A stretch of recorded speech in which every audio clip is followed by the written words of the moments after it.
एक समय की बात है, मध्य भारत के एक घने और रहस्यों से भरे जंगल काला वन में एक छोटा सा गांव बसा हुआ था। नाम था धरनीपुर। इस गांव के लोग जंगल के किनारे तो रहते थे, लेकिन कोई भी उस जंगल में सूर्यास्त के बाद जाने की हिम्मत नहीं करता था। गांव के बुजुर्ग कहते थे कि काला वन में कुछ ऐसा है जिसे इंसानी आंखें देख नहीं सकती, और जो कोई वहां गया फिर लौटकर नहीं आया।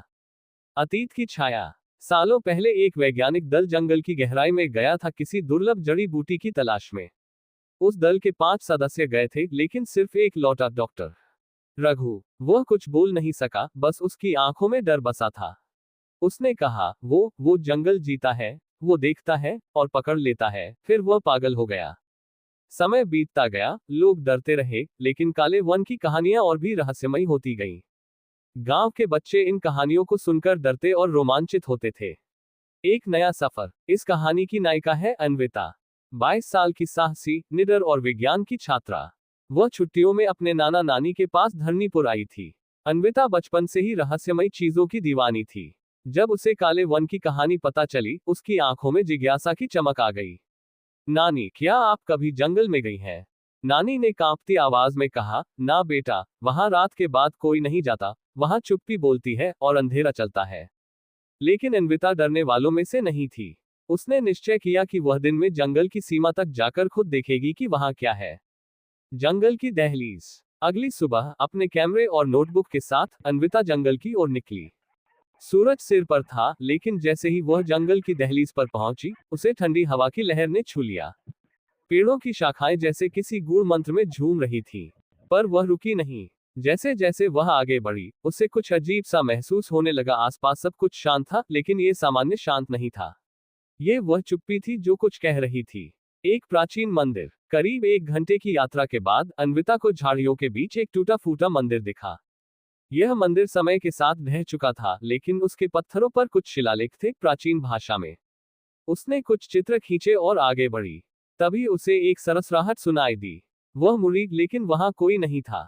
फिर अचानक एक पतली पर चमकीली परछाई सी झलकती दिखी, जैसे कोई दौड़कर निकल गया हो।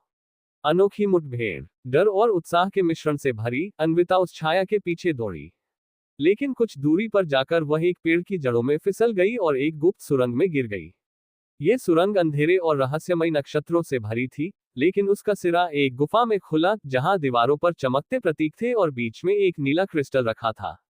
क्रिस्टल से अजीब सी ध्वनि निकल रही थी, जैसे कोई फुसफुसा रहा हो। तभी उसे एहसास हुआ कि वह अकेली नहीं है।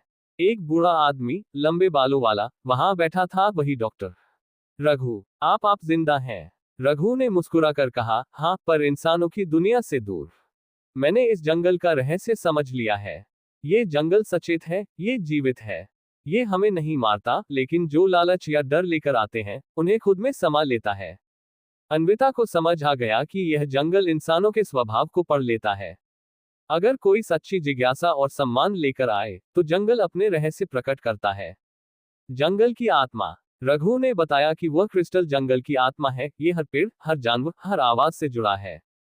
इंसानों की लोलुपता ने इसकी शक्ति को कमजोर किया था, लेकिन अब यदि कोई इसे समझे और इसका सम्मान करे, तो ये जंगल अपना ज्ञान दे सकता है और बहुत कुछ सिखा सकता है।